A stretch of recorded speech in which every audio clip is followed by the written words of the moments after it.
Hi friends, आज हम संविधान के प्रश्न शुरू करने जा रहे हैं, जिसमें हमारा पहला टॉपिक है राष्ट्रपति। राष्ट्रपति से बहुत अधिक प्रश्न हैं। इसको ध्यान में रखते हुए हमने इसको 3 पार्ट में बांटा है, जिसमें ये हमारा पहला पार्ट है। तो चलिए बिना देरी किए शुरू करते हैं। पहला प्रश्न है, भारत के राष्ट्रपति की तुलना निम्नलिखित में से किससे करना सर्वाधिक उचित है? भारत के राष्ट्रपति की तुलना ब्रिटेन के सम्राट से करना सर्वाधिक उचित है। भारत में राष्ट्रपति का पद अमेरिका के राष्ट्रपति से लिया गया है, यानी कि अमेरिका से लिया गया है, लेकिन भारत का जो वास्तविक प्रधान होता है वो प्रधानमंत्री होते हैं, जिसके कारण से भारत के राष्ट्रपति की तुलना ब्रिटेन के सम्राट से की जाती है, जहां ब्रिटेन में भी वहां का वास्तविक प्रधानमंत्री ही होते हैं। अगला प्रश्न है, भारत में कार्यपालिका का अध्यक्ष कौन होता है?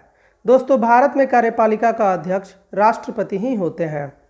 अगला तीसरा प्रश्न है, संघ की कार्यपालिका शक्ति किसमें निहित है? दोस्तों, संघ की कार्यपालिका शक्ति राष्ट्रपति में ही निहित है। संविधान के अनुच्छेद 53 के अनुसार संघ की कार्यपालिका शक्ति राष्ट्रपति में निहित होगी तथा वह इसका प्रयोग संविधान के अनुसार स्वयं या अपने अधीनस्थ पदाधिकारियों के द्वारा करेगा।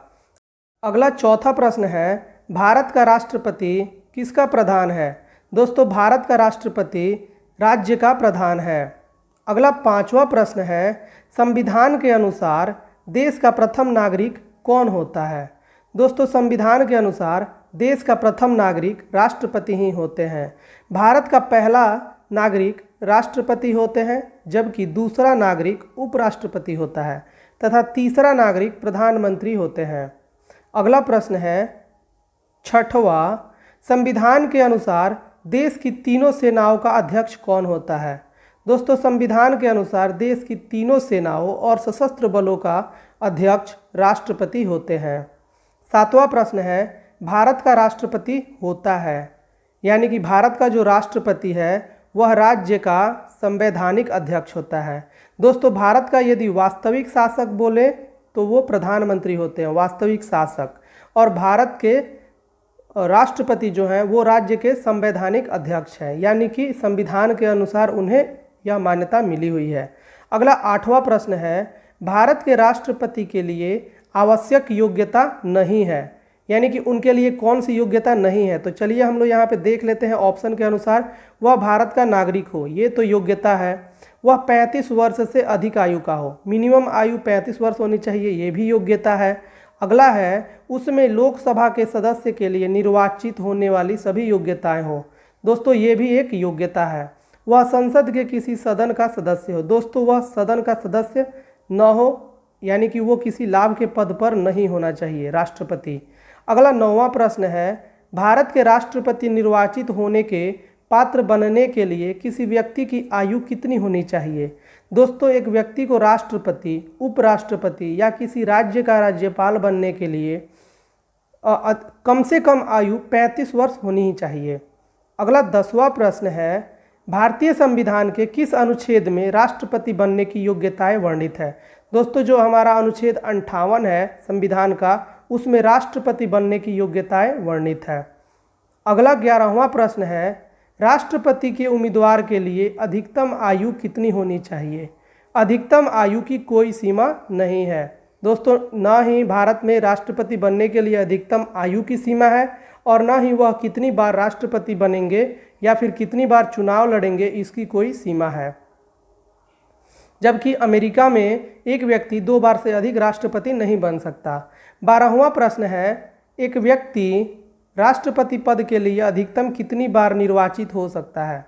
दोस्तों, इसकी कोई सीमा नहीं है, इसकी चर्चा हमने अभी की थी। 13वां प्रश्न है, राष्ट्रपति का निर्वाचन किस प्रकार से होता है? राष्ट्रपति का निर्वाचन अप्रत्यक्ष रूप से होता है। अगला 14वां प्रश्न है, राष्ट्रपति पद के निर्वाचन के लिए कौन सी पद्धति अपनाई जाती है? दोस्तों, राष्ट्रपति के निर्वाचन के लिए समानुपातिक प्रतिनिधित्व एवं संक्रमणीय मत पद्धति अपनाई जाती है। अगला 15वां प्रश्न है, भारत के राष्ट्रपति का चुनाव किस अनुच्छेद के अंतर्गत होता है? दोस्तों, भारत के राष्ट्रपति का चुनाव अनुच्छेद 55 के तहत किया जाता है। और अनुच्छेद 53 में कहा गया है कि भारत का एक राष्ट्रपति होगा। अगला 16वां प्रश्न है, राष्ट्रपति पद के चुनाव संबंधी विवादों का निपटारा यानी कि विवाद को किसे निर्देशित किया जाता है? यह सर्वोच्च न्यायालय को किया जाता है। चुनाव तो निर्वाचन आयोग ही कराता है, लेकिन यदि विवाद हो तो उसका निपटारा सर्वोच्च न्यायालय के द्वारा किया जाता है और सर्वोच्च न्यायालय का निर्णय ही अंतिम निर्णय होता है। यदि कोई व्यक्ति राष्ट्रपति है और वह कोई काम किया है और बाद में उसका निर्वाचन अयोग्य ठहराया जाता है तो उसके द्वारा किए गए कार्य को अयोग्य नहीं ठहराया जाता, उसके द्वारा किए गए कार्यों को मान्यता मिल जाती है। अगला प्रश्न है, राष्ट्रपति चुनाव के लिए प्रस्तावक एवं अनुमोदकों की कम से कम कितनी संख्या होनी चाहिए?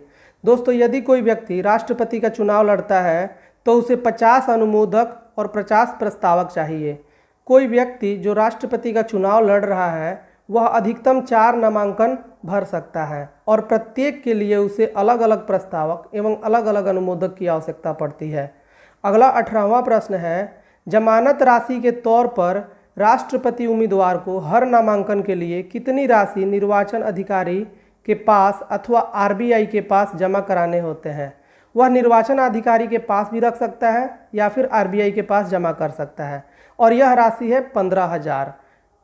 अगर वह व्यक्ति हार जाता है और उसे मिनिमम वोट प्रतिशत भी नहीं मिल पाता तो जमानत राशि जब्त कर ली जाती है।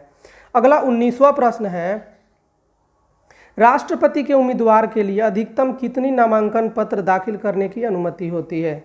दोस्तों, अभी हमने चर्चा की, उसके लिए 4 नामांकन दाखिल करने की अनुमति होती है और प्रत्येक के लिए अलग अलग प्रस्तावक और अनुमोदक होने चाहिए।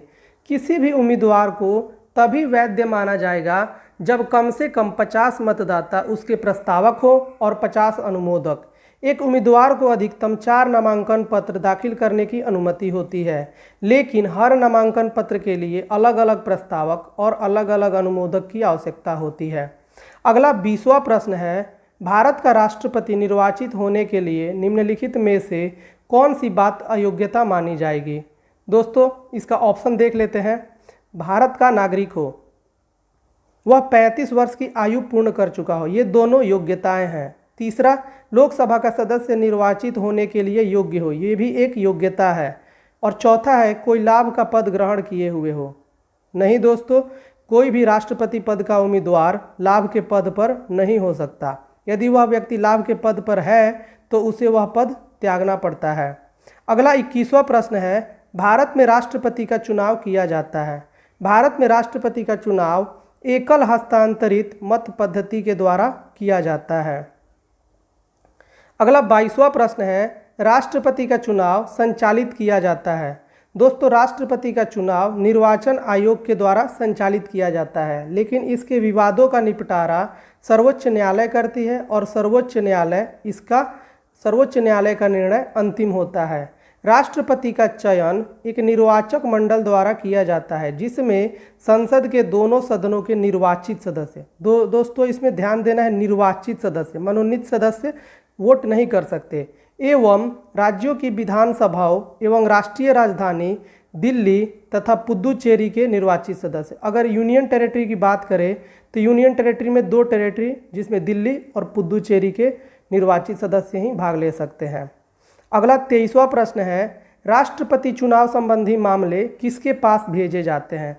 दोस्तों, राष्ट्रपति चुनाव में यदि कोई विवाद होता है तो उसे सर्वोच्च न्यायालय के पास भेजा जाता है और सर्वोच्च न्यायालय का निर्णय अंतिम निर्णय होता है। यदि कोई व्यक्ति जो राष्ट्रपति हैं और उनका निर्वाचन अयोग्य ठहरा दिया जाता है तो उनके द्वारा किए गए कार्य को अयोग्य नहीं ठहराया जाता।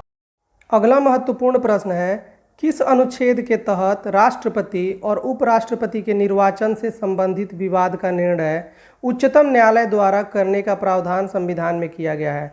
दोस्तों, अनुच्छेद 71 के तहत यदि राष्ट्रपति या उपराष्ट्रपति के चुनाव में निर्वाचन में कोई विवाद होता है तो उसका निपटारा सर्वोच्च न्यायालय के द्वारा किया जाएगा और उसका निर्णय मान्य होगा और अंतिम होगा। अगला 25वां प्रश्न है, यदि सर्वोच्च न्यायालय द्वारा किसी व्यक्ति के राष्ट्रपति या उपराष्ट्रपति के रूप में निर्वाचन को शून्य घोषित कर दिया जाता है तो उसके द्वारा किए गए कार्य अविधि मान्य हो जाएंगे? नहीं दोस्तों, उसके द्वारा किए गए कार्यविधि मान्य रहेंगे। अगला 26वां प्रश्न है, राष्ट्रपति चुनाव पद के उम्मीदवारों को चुनाव प्रचार हेतु कितना समय मिलता है? दोस्तों, उन्हें 2 सप्ताह दिया जाता है, जबकि अमेरिका में चुनाव 1 वर्ष में कराए जाते हैं और भारत में राष्ट्रपति चुनाव के लिए 2 सप्ताह दिया जाता है। अगला 27वां प्रश्न है, भारत के राष्ट्रपति का चुनाव कितने वर्षों के लिए होता है? एक व्यक्ति अपने शपथ ग्रहण के दिन से लगभग 5 वर्षों तक, पूरे 5 वर्षों तक वह अपने पद पर बना रहता है। शपथ ग्रहण के दिन से लेकर 5 वर्षों तक। बीच में उस पर महाभियोग या मृत्यु के संदर्भ में वह हट सकता है या फिर वह त्यागपत्र देकर भी राष्ट्रपति पद को छोड़ सकता है। अगला प्रश्न है, किस अनुच्छेद के तहत राष्ट्रपति अपने पद ग्रहण की तिथि से 5 वर्षों की अवधि तक पद पर बना रहता है? दोस्तों, अनुच्छेद 56 के तहत कोई राष्ट्रपति अपने पद ग्रहण की तिथि से 5 वर्षों की अवधि तक अपने पद पर बना रहता है। अगला 29वां प्रश्न है, राष्ट्रपति के चुनाव के लिए निर्वाचक मंडल होते हैं। राष्ट्रपति के चुनाव के लिए जो निर्वाचक मंडल होते हैं उसमें ऑप्शन देख लेते हैं। संसद के सभी सदस्य और विधानसभा तथा परिषदों के सभी सदस्य, ये नहीं होते। अगला है, संसद के दोनों सदनों तथा विधानसभाओं के निर्वाचित सदस्य। संसद के दोनों सदनों तथा विधानसभाओं के निर्वाचित सदस्य, ये आंसर सही है और इसमें दिल्ली और पुदुचेरी के सदस्य भी शामिल होते हैं।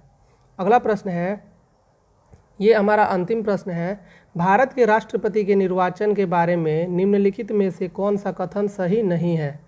ऑप्शन देख लेते हैं दोस्तों। पहला ऑप्शन है, सभी राज्य विधानसभाओं के सदस्य निर्वाचक मंडल के सदस्य होते हैं, इसलिए उस समय राष्ट्रपति का निर्वाचन नहीं हो सकता जब 1 या 2 विधानसभाएं भंग हों। बिल्कुल सही है। दूसरा है, संसद के दोनों सदनों के सदस्यों का मत मूल्य सभी राज्य विधानसभाओं के संयुक्त मत मूल्य के कहीं भी अधिक होता है। ये भी सही है। अगला है, कोई उम्मीदवार यदि मतों का बहुमत प्राप्त कर लेता है तो वह स्वतः ही निर्वाचित नहीं हो जाता है। ये भी सही है। और चौथा ऑप्शन है, राष्ट्रपति के निर्वाचन के संबंध में यदि कोई विवाद हो तो वह सर्वोच्च न्यायालय के क्षेत्राधिकार में नहीं आता। ये गलत है, वो सर्वोच्च न्यायालय के क्षेत्राधिकार में आता है दोस्तों। इस तरह आज हमने 30 प्रश्न देखे। इसी तरह आने वाले 2 पार्ट में हम राष्ट्रपति के पूरे प्रश्नों को समाप्त करके आगे उपराष्ट्रपति के क्वेश्चन देखेंगे। वीडियो पूरी देखने के लिए बहुत बहुत धन्यवाद।